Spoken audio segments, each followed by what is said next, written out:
we got to talk about the co-main event.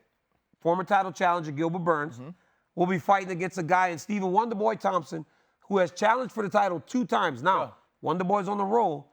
Gilbert Burns just lost. How do you think a fight between these two play out? Well, here's the good thing, right? You have a guy in Wonderboy that wants to stay on the outside, right? It's strategic, right? He wants to move around, stick and move, get out of the way. And you have Gilbert Burns, like this dude's a dog. Yeah, right? He wants to get in the fight. He you think about the Usman fight in the first round, he was bringing the fight to him until he got stuck. And so I think this is going to be stylistically a great match early, but in the end, somebody's going to have to go toe-to-toe. Somebody's going to have to be willing to stand in the pocket in order to win, and I don't think that's what Wonderboy wants to do. You know, the puzzle of Stephen Wonderboy Thompson is so unique, right? It's unique because he comes from a traditional martial arts background. He's a karate fighter. Who fights karate in the UFC? Right. Wonderboy does it, but nobody has done it at a sustained rate like he has done.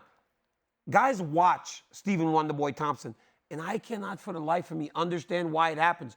And before every fight, Ryan, they tell you what they're going to do.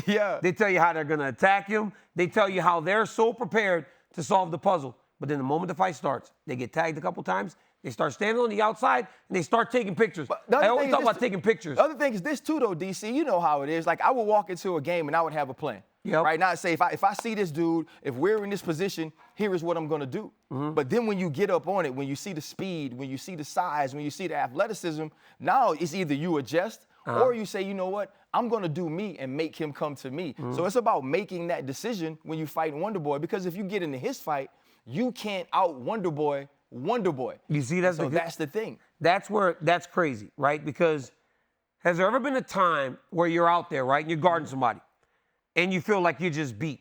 Because that's what I think guys feel when they see Wonderboy Thompson. And then they're resigned to just sit out there and get picked apart. We saw it with Vicente Luque.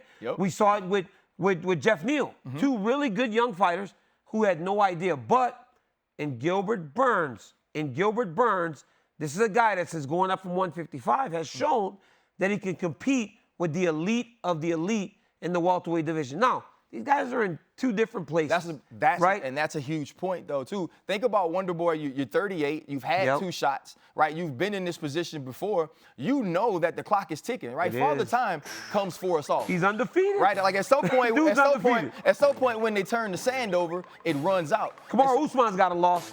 Exactly. Father Time doesn't do. Exactly. And we've seen how dominant he's been in the UFC. And so now, if you're Stephen Wonderboy Thompson, you have to figure out, okay, what chances do I take to make sure this next shot is mine? I have a question for you, DC. Does the Wonderboy have to win this fight in a certain fashion?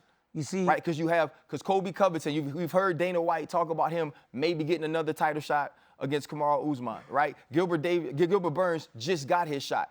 Does this have to look a certain way and feel a certain way so we know the fight will be entertaining when he's already gotten 2 title shots? It's a fresh matchup, right? Fresh matchups work. This is the one guy that has not fought the champion, Kamaru Usman. But here's the problem. Behind closed doors, right? The things that are happening behind the scenes aren't necessarily going as perfectly as you would expect with Colby Covington knocking on the door of a title shot. So then that opens the door for Wonderboy Thompson. Leon Edwards is out there. Right? He's still out there on the long win streak. But they've been very against giving him a title fight for some reason. I don't quite understand it.